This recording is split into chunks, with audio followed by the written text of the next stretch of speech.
வேற என்ன மெத்தட் அப்படினா we can apply formula. Formulas அப்படினு பாத்தீங்கன்னா simple interest ஒரே ஒரு formula, that is P naught by 100.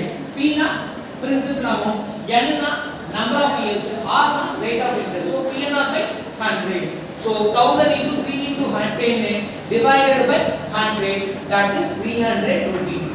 Simple interest 300 வந்திருக்கா, இங்க அதே 300 வந்திருக்கா, ஒவ்வொரு வருஷம் 100 ரூபாய். ஓகேவா? ஒண்ணா இந்த ரெண்டு மெத்தட் அப்ளை பண்ணலாம், இல்ல இத விட கொஞ்சம் ஈஸியா வர்க் பண்ணலாம். ஒரு வருஷத்துக்கு அதாவது ஒரு பீரியடுக்கு என்ன இன்ட்ரஸ்ட் அமௌண்ட்னு பாரு. ஓகேவா? 1000 rupees 10% எவ்வளவு வருது? 100 rupees. அப்ப அத நம்பர் ஆஃப் பீரியட்ஸ்க்கு மாத்திக்கலாம், அப்படியே ஜஸ்ட் மல்டிப்ளை பண்ணிக்கலாம். இப்போ ஒரு இன்ஸ்டால்மென்ட்க்கு 100 ரூபாய், அப்ப மூணு இன்ஸ்டால்மென்ட்க்கு எவ்வளவு ஆச்சு?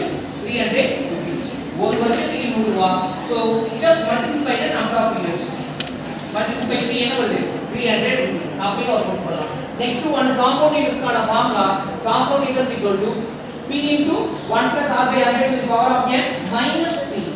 இப்போ இந்த மைனஸ் p இங்க பண்ணல அப்படினா என்ன ஆகும்? Principal amount plus interest amount எவ்வளவு வரும்? 1331 rupees ன்னு வரும். ஓகேவா?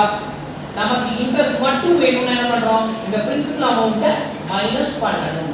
அப்ப என்ன? ஜஸ்ட் இந்த ஃபார்முலால அப்படியே அப்ளை பண்ணிட்டீங்கன்னா வேற வரும்.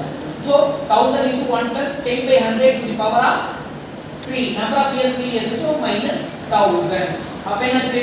1 plus 10 by 100 எவ்வளவு ஆச்சு? 110 by 100. 0 0 cancel. So 11 by 10. 11 cube 1331. 10 cube 1000. அப்ப 1000 cancel ஆச்சு. 1331 minus 1000 எவ்வளவு ஆச்சு? 331. So the difference between simple interest and compound interest for 3 years எவ்வளவு வந்ததுன்னா 31 rupees.